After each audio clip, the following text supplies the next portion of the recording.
If you do ever need to contact Lyft, there are a few ways that you can. Let's discuss.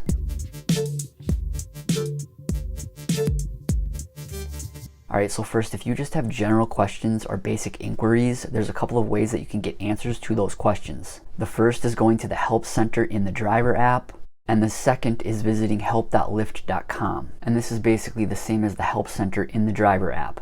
And again, for a lot of basic questions or trip-specific inquiries, hopefully you can get answers to those questions by accessing those help topics. But if you can't find an answer and do need to contact Lyft, there are a few ways you can actually get in contact with them. The main way is to contact them through the driver app, and I've found over the last year that they're much more responsive than they have been in years past. They've actually completely moved to in-app support. They've closed all of their in-person hub locations, and so now they've put all of their emphasis into in-app support, answering questions through the driver app. So if you want to contact them via the driver app, you just select the menu icon on the top left, then you'll select Support and Resources, and then you'll select the Help Center. And again, this is where they'll have all of those common help topics, but if you scroll down to the bottom, you'll see this Chat with Lyft Support option. You'll select that, and then they have an AI assistant that will try to answer your question, and if it can't answer your question, then you will be routed to an agent.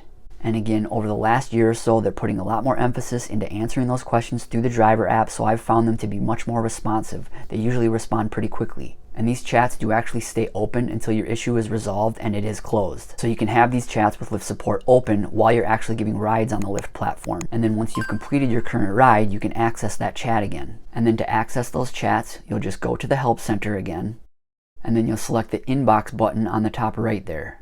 You can see I've had about 10 different chats here with Lyft support over the last year, and all of these chats have been closed because these issues have been resolved. But if I did have a currently active chat, I would be able to access it here. So again, they're trying to drive everything through the driver app, but if for some reason you don't have access to the driver app, there are other ways you can contact Lyft. And again, one is help.lyft.com.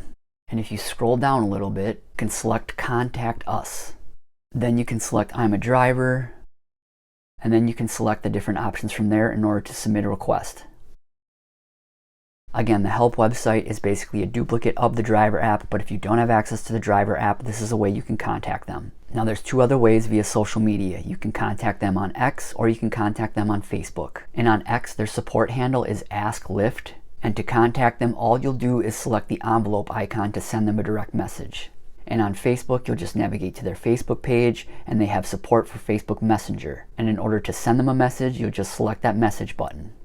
In years past, when I haven't been able to get a response from Lyft through the driver app, they haven't been very responsive, I've DM'd them on X and have gotten pretty quick responses. But now that they're putting more emphasis through in-app support, I feel like they're much more responsive through the app. But if there is ever a time where you're not getting a timely response through the driver app, you can use X, you can use Facebook. Now in terms of critical support, if you ever have a safety incident or need to contact Lyft immediately, you used to be able to call their critical support phone number and talk with someone, but again, they're trying to drive everything through the driver app, so that is where they send you now. And if you do ever need to report an accident or a citation, you can do that via the driver app or you can do it online. Alright, so those are the 4 ways that you can contact Lyft if you ever need to. You can do it through the driver app, you can do it online through their help website, you can do it on X or Facebook. And in the description we will have all links, the link to their help website, the link to X and Facebook. If you've yet to download the Solo app to help you manage your rideshare business and earn more, our referral link is in the description. We also have a free newsletter, and the link to sign up for that is in the description as well. If you've yet to watch my previous video on how to contact Uber, be sure to check that one out. Thanks again for watching and drive safe. Thanks.